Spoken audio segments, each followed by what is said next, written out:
সরানো হবে না বিশ্বকাপ আয়োজক হিসেবে বাংলাদেশের নাম। নারী বিশ্বকাপ হবে বাংলাদেশেই। সেপ্টেম্বরে ভারতের বিপক্ষে টেস্ট ও টি-20 সিরিজ খেলবে টাইগারদের পুরুষ দল।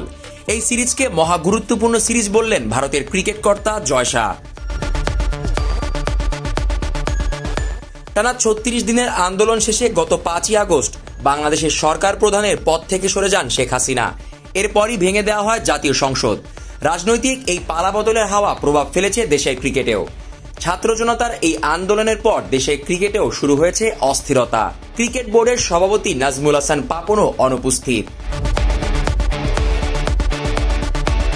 এমন অবস্থায় মিরপুরে ক্রিকেট বোর্ডের অফিসের সামনে হয়েছে বিক্ষোভ। আর চলমান পরিস্থিতিতে অক্টোবরে অনুষ্ঠিতব্য নারী টি-20 বিশ্বকাপের আয়োজক হিসেবে বাংলাদেশের থাকা বা না থাকা নিয়েও গুঞ্জন উঠেছে। আগেও খবর বেরিয়েছিল চলমান অবস্থায় বাংলাদেশের পরিবর্তে বিকল্প ভেন্যুতে বিশ্বকাপ আয়োজনের কথা ভাবছে বিশ্ব ক্রিকেটের নিয়ন্ত্রণ সংস্থা আইসিসি। এবার সেই বিষয়টি নিশ্চিত করেছেন ভারতীয় ক্রিকেট বোর্ডের সচিব জয় শাহ। আইসিসি এরই মাঝে বিশ্বকাপের আয়োজনের জন্য ভারতের সঙ্গে যোগাযোগ করেছে বলে জানান তিনি। তবে সেই প্রস্তাব ফিরিয়ে দিয়েছে বিসিসিআই। জয় শাহর বক্তব্য, অক্টোবরে নারী টি-20 বিশ্বকাপ আয়োজনে তিনি রাজি নন। বিশ্বকাপ আয়োজন করতে না চাওয়ার পেছনে দুটি যুক্তি দেখিয়েছেন ভারত ক্রিকেট বোর্ডের কর্তা। তিনি বলেন, বিসিসিআই এর কাছে তারা প্রস্তাব দিয়েছিল যদি ভারত বিশ্বকাপের আয়োজন করতে পারে, তবে আমি সরাসরি না করে দিয়েছি।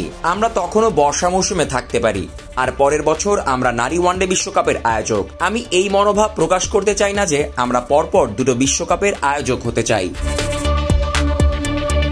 এদিকে শুধু নারী বিশ্বকাপ না, আসন্ন বাংলাদেশ বনাম ভারত সিরিজ নিয়েও মুখ খুলেছেন জয় শাহ। এই সিরিজকে গুরুত্বের সাথে দেখছেন তিনি জানান, আমরা এখনো বাংলাদেশ ক্রিকেটের কর্তৃপক্ষের সঙ্গে কথা বলিনি। সেখানে এক নতুন সরকার দায়িত্ব নিয়েছে, তারা আমাদের সাথে যোগাযোগ করবে।